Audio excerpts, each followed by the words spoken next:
High, কেমন আছেন সবাই? আশা করি ভালো আছেন। আজকে ওয়ার্ডপ্রেস সিরিজের নবম পর্ব এটি। আজকে আমরা মেনু নিয়ে আলোচনা করব। আশা করি ভিডিওটি প্রথম থেকে শেষ পর্যন্ত দেখবেন। এই ভিডিওটি দেখার পূর্বে অবশ্যই পূর্বের ভিডিওগুলো দেখে নেবেন। গত পর্বে আমরা থিম ও কাস্টমাইজ নিয়ে আলোচনা করেছিলাম। তো আজকে আমরা মেনু নিয়ে আলোচনা করব। মেনু কিভাবে তৈরি করে সেটা আমরা দেখব। তার জন্য আমরা এখানে মেনুতে ক্লিক করব। আজকে আমরা মেনু নিয়ে আলোচনা করব। সেজন্য অ্যাপিয়ারেন্স থেকে আমরা মেনুতে ক্লিক করব। প্রথমে আমাদের একটি মেনু নেম ক্রিয়েট করতে হবে। সেজন্য আমরা এখানে একটা নাম দিব, যেমন হেডার, হেডার মেনু। এটি হচ্ছে ডিসপ্লে লোকেশন কী হবে, প্রাইমারি মেনু। সিলেক্ট করে আমরা যদি ক্রিয়েট মেনুতে ক্লিক করি তাহলে কিন্তু আমাদের একটি মেনু তৈরি হয়ে গেছে। এখন এই মেনুর ভিতর কিছু আইটেম যোগ করতে হবে। এখানে বলা আছে যে add menu item from the column on the left, মানে এই কলাম থেকে এখানে কিছু আইটেম আমাদের এখানে অ্যাড করতে হবে। তো আমাদের এখানে কিছু অপশন রয়েছে, যেমন পেজেস, পোস্ট, কাস্টম লিঙ্ক। তো আমরা চাইলে এখানে হচ্ছে আরও কিছু অপশন অ্যাড করতে পারি। তার জন্য আমার কী করতে হবে, যে স্ক্রিন অপশন এখানে গিয়ে যে ক্যাটাগরিজ আছে, ট্যাগস আছে, এগুলো যদি সিলেক্ট করে দিই তাহলে কিন্তু আমার এখানে এগুলো চলে আসছে। তো এখন আমরা প্রথমেই আমাদের এখানে আছে পেজেস। তো পেজেস থেকে আমি কিছু পেজ এখানে অ্যাড করব। তো সেই জন্য হচ্ছে আমাদের এখানে 3টি পেজ রয়েছে। তার আগে আমাদের সাইটটি কীরকম রয়েছে সেটা একটু দেখে নিই। আমাদের সাইটটি কিন্তু এখন এই অবস্থায় রয়েছে, এখানে কিন্তু কোনো মেনু নেই। তো এখন যদি আমরা এখান থেকে জাস্ট এই হোম, ব্লগ এবং সিম্পল এই তিনটাকে যদি অ্যাড টু মেনু করে দিই, তো দেখেন এই তিনটা কিন্তু এই পাশে চলে এসেছে। এখন যদি আমি এই তিনটা সেভ করি এবং এখন যদি পেজটি আমি রিলোড দিই তাহলে দেখতে পাবো যে এখানে কিন্তু মেনুগুলো আমাদের চলে এসেছে। জাস্ট পেজটা রিলোড দিলাম, দেখেন আমাদের কিন্তু এখানে কি পেজগুলো চলে এসেছে। তো এইভাবে হচ্ছে আমরা মেনু তৈরি করতে পারি। তো আমি আরও দেখবো যে হচ্ছে পোস্ট কীভাবে অ্যাড করে মেনুর ভিতর, তারপর কাস্টম লিঙ্ক থেকে কীভাবে অ্যাড করে, ক্যাটাগরি কীভাবে অ্যাড করে। তো এরপর হচ্ছে আমরা এখানে পোস্টে রয়েছে, পোস্ট থেকে কীভাবে অ্যাড করে আমাদের ওয়েবসাইটে যে পোস্টগুলো তৈরি করেছিলাম, এখানে যে পোস্টগুলো যে ছিল, দেখি যে আমাদের এখানে কিন্তু 3টি পোস্ট রয়েছিল। আমরা 3টি পোস্ট ক্রিয়েট করেছিলাম। তো এই পোস্টগুলো আমরা চাইলে আমরা এই হেডার মেনুতে অ্যাড করতে পারি। তো সেটা কীভাবে, সেজন্য হচ্ছে আমরা বিহলে ক্লিক করবো। এখান থেকে আমরা যদি এই দুইটা মেনু এখানে সিলেক্ট করে দিই, তখন যদি আমি অ্যাড টু মেনু ক্লিক করি, দেখেন আমার কিন্তু এখানে মেনুগুলো চলে এসেছে। এখন যদি আমি সেভ মেনুতে ক্লিক করি, এখন পেজটা যদি রিলোড দিই তাহলে দেখেন আমার কিন্তু পোস্ট দুইটা এখানে চলে এসেছে। এখন যদি আমি জাস্ট এখানে ক্লিক করি সরাসরি কিন্তু পোস্টের প্রিভিউয়ে নিয়ে যাবে। জাস্ট একবার দেখি আমরা, দেখেন আমাদের কিন্তু পোস্টের প্রিভিউয়ে চলে এসেছি। দেখি এখন আছে কি এখানে কাস্টম লিঙ্ক। তো কাস্টম লিঙ্ক কীভাবে অ্যাড করে, এখানে ইউআরএল দিতে হবে এবং লিঙ্ক টেক্সট দিতে হবে। ইউআরএল কোনটা হবে, জাস্ট আমরা যদি দেখি যে google.com, আমরা যদি এই সাইটটাকে এখানে অ্যাড করতে চাই, জাস্ট ইউআরএলটা কপি করে এনে এখানে দিয়ে দিলাম। এখানে কি লিঙ্ক টেক্সট হচ্ছে হবে জাস্ট গুগল। যদি একটা আমি কি অ্যাড টু মেনু ক্লিক করি, দেখেন এখানে কিন্তু এটা চলে এসেছে। আমি যদি আমি সেভ মেনুতে ক্লিক করি, পেজটি যদি রিলোড দিই, তো দেখেন গুগল কিন্তু আমার এখানে চলে এসেছে। আমি যদি এখন গুগল ক্লিক করি তাহলে দেখেন আমাদেরকে কিন্তু এখান থেকে সরাসরি গুগলের যে সাইট, এই সাইটে নিয়ে যাবে। দেখেন আমরা কিন্তু এখন গুগলের সাইটে চলে এসেছি। এখন আমরা যদি চাই যে এরকম করতে চাই, আমি গুগলে ক্লিক করব, এটা সরাসরি গুগলের সাইডে আমাদের এই পেজে লোড না হয়ে অন্য একটি ট্যাবে লোড হবে। তো সেই জন্য আমরা কি করব, জাস্ট আমরা গুগলে ক্লিক করে দেখি এরকম কোনো অপশন আমাদের এখানে আছে কিনা। তো কি এখানে ওপেন এ নিউ ট্যাব নামে কোনো ফাংশনালিটি এখানে অ্যাড করা নাই। তার জন্য আমরা কি করব, স্ক্রিন অপশনে যাব, এখান থেকে যে লিঙ্ক টার্গেট, এটাতে যদি আমি চেক মার্ক করে দিই তাহলে কিন্তু কি দেখতে পাবো যে এখানে একটি নতুন অপশন চলে আসবে, দেখেন ওপেন এ নিউ ট্যাব। এখন যদি আমরা এখানে চেক মার্ক করে দিই, আমি যদি সেভ মেনুতে ক্লিক করি, তাহলে এখন যদি পেজটি রিলোড দিই এবং গুগলে ক্লিক করি, তাহলে দেখছেন এখন কিন্তু এখানে অন্য একটি ট্যাবে গিয়ে গুগলের সাইটটি ওপেন হচ্ছে। তো এইভাবে আমরা হচ্ছে অ্যাড করতে পারি বিভিন্ন অপশন। আবার আরেকটি জিনিস এখানে দেখায় আপনাদের, আমরা চাইলে এখানে এই আইটেমের হচ্ছে এখানে সিএসএস ক্লাস অ্যাড করতে পারি। তো সেটা কীভাবে, স্ক্রিন অপশনে যাব এবং এখানে দেখেন যে সিএসএস ক্লাসেস আচ্ছা, এটা যদি চেকমার্ক করে দিই, দেখেন এখানে কিন্তু আমরা চাইলে এখন এটার কি একটা ক্লাস দিতে পারতেছি। আমরা চাইলে সেই ক্লাস দিয়ে তখন যদি আমাদের কোনো কোডিং করার প্রয়োজন হয় সেটা করতে পারবো। তো এইভাবে হচ্ছে আমরা বিভিন্ন অপশন অ্যাড করতে পারি। তো আমার এখন এটা উঠায়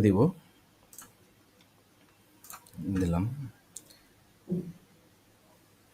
এখন আমরা দেখব যে আমাদের পোস্টের ভিতর কীভাবে ক্যাটাগরি অ্যাড করে। তো এখানে হচ্ছে ভিউলে ক্লিক করবো, এখানে দেখেন আমাদের কিছু ক্যাটাগরি তৈরি করা ছিল পোস্টের জন্য।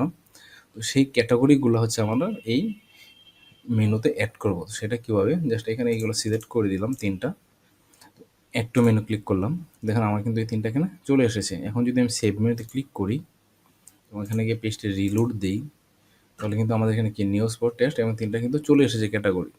এখন এই ক্যাটাগরিতে কি দেখাবে, যে আমি যখন এই ক্যাটাগরিতে ক্লিক করবো, এই ক্যাটাগরি আন্ডারে যতগুলো পোস্ট রয়েছে সেই পোস্টগুলো এখানে শো করবে।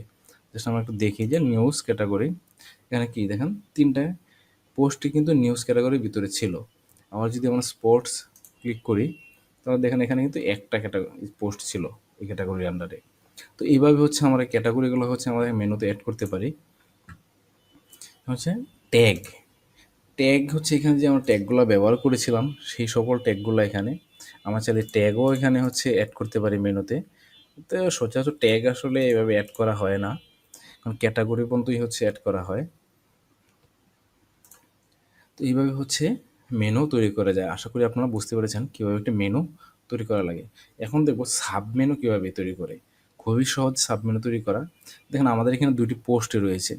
তা আমি যদি চাই যে এই পোস্ট 2টি ব্লগের আন্ডারে নিয়ে যাব, মানে যখন ব্লগে হচ্ছে হভার করব তখন এই পোস্ট 2টি এখানে দেখাবে। তো এইভাবে যদি আমি চাই, এবং এইগুলা কিন্তু চেঞ্জ করা খুবই সহজ। জাস্ট হচ্ছে এইভাবে টেনে ধরে নিয়েই চেঞ্জ করা যায়। জাস্ট আমি এটা এখানে দিয়ে দিলাম এবং হচ্ছে এটা কীভাবে টেনে ধরে নিয়ে এখানে ছেড়ে দিলাম। তাহলে দেখেন আর কিচ্ছু করলাম, এটা কিন্তু সাবমেনু অলরেডি তৈরি হয়ে গেছে। তো দেখবো হচ্ছে ব্লগের আন্ডারে কিন্তু এই 2টা চলে এসেছে। জাস্ট আমি সেভ মেনুতে ক্লিক করি, এখানে গিয়ে যদি আমি পেজটি রিলোড দিই, তাহলে দেখেন ব্লগের আন্ডারে কিন্তু চলে এসেছে। আমি বলছিলাম এই পোস্টটা কি, জাস্ট ব্লগে যখন আমি হোভার করব তখনই কিন্তু এটি শো করবে এখানে। এবং দেখেন ব্লগের আন্ডারে যখন আমি ব্লগের উপর মাউসের আইকনটা নিয়ে যাচ্ছি তখনই কিন্তু আমাদের এই পোস্ট 2টি কি শো করতেছে নিচের দিকে। তো এইভাবে হচ্ছে সাবমেনু তৈরি করা যায়। আমরা যদি চাই যে না সাবমেনুর সাথে আরও কোনো কিছু অ্যাড করবো, সাবমেনুর আরেকটা মেনু থাকবে, তো সেটা কীভাবে, জাস্ট আমরা দেখি যে হচ্ছে আমাদের যে হচ্ছে এই ব্লগ রয়েছে, এই ব্লগের আন্ডারে আমরা হচ্ছে এইগুলা দিয়ে দেব, নিউজ, স্পোর্টস এবং টেস্ট। এবং হচ্ছে আমাদের এই পোস্টগুলা নিউজ ক্যাটাগরির আন্ডারে ছিল, তো আমি চাচ্ছি যে নিউজের হচ্ছে আরেকটা সাব মেনু থাকবে। সেটার জন্য এই দুটাকে জাস্ট নিউজের আন্ডারে দিয়ে দিলাম। এখন যদি আমরা সেভ দিই, এখানে যাই, বেশি রিলোড দিই, এখন দেখতে পাচ্ছেন যে হচ্ছে আমাদের কি ব্লগের সাবমেনু তৈরি হচ্ছে কি দিয়ে, ক্যাটাগরি যে ছিল ক্যাটাগরিগুলো সেগুলো দিয়ে, নিউজ, স্পোর্টস এবং টেস্ট। তো নিউজের এখানে যখন আমি নিয়ে যাচ্ছি মাউসের আইকনটা, তখন কি হচ্ছে পোস্টগুলো কিন্তু এই দিয়ে শো করতেছে। আমার একটা জুম করা তাই এইভাবে দেখাচ্ছে। আমি একটা জুম যদি কম্পায়ার দিই,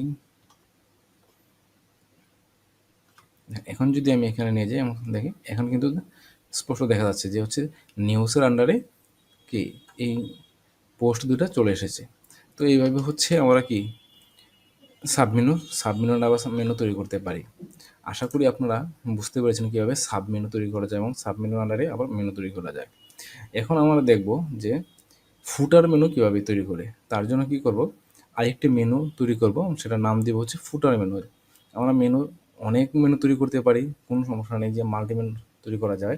তো আমরা জাস্ট এখান থেকে create a new menu click করব, এখানে নাম দিব ফুটার মেনু, PER ফুটার মেনু নাম দিয়ে জাস্ট ফুটার সিলেক্ট করে দিব এবং এখানে ক্রিয়েট মেনুতে ক্লিক করব। এখন আমরা এখানে কিছু আইটেম অ্যাড করব। সেটা কীভাবে করব, জাস্ট আমরা যদি চাই যে আমাদের ক্যাটাগরিগুলো হচ্ছে আমার ফুটার মেনুতে থাকবে, তো এখানে ক্যাটাগরিতে যাব, ভিউ অল, এখান থেকে আমরা আমাদের যে ক্যাটাগরিগুলো প্রয়োজন সেগুলো এখানে দিয়ে দেবো। যে আমি 3টা ক্যাটাগরি সিলেক্ট করলাম, সিলেক্ট করে একটা মেনু, এখন যদি সেভ মেনুতে ক্লিক করি, এখন কিন্তু একটা জিনিস দেখেন যে এখানে কিন্তু আমাদের কি কোনো মেনু নাই। এখন যদি আমি পেজটা রিলোড দিই, এই যে দেখেন আমাদের মেনুগুলো কিন্তু চলে এসেছে। এগুলো হচ্ছে আমাদের ক্যাটাগরি ছিল, এগুলো কিন্তু এখানে চলে এসেছে। তো এইভাবে হচ্ছে ফুটার মেনু অ্যাড করা যায়। আমি আরেকটা জিনিস আপনাদেরকে হচ্ছে দেখাই, এখানে আরেকটি অপশন রয়েছে। আমি যদি হচ্ছে এখানে হচ্ছে হেডার মেনুটা সিলেক্ট করে নিই।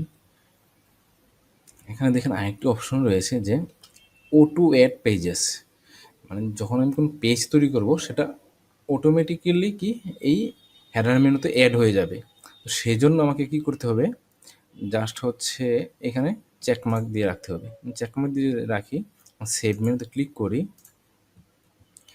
এখন যদি আমি কোনো পেজ তৈরি করি, অ্যাড নো পেজ, এখান থেকে আমি জাস্ট এটাই কিছু করবো, জাস্ট একটা পেজের নাম দেবো শুধু, যেমন কন্ট্যাক্ট কন্ট্যাক্ট যদি পাবলিশ করি।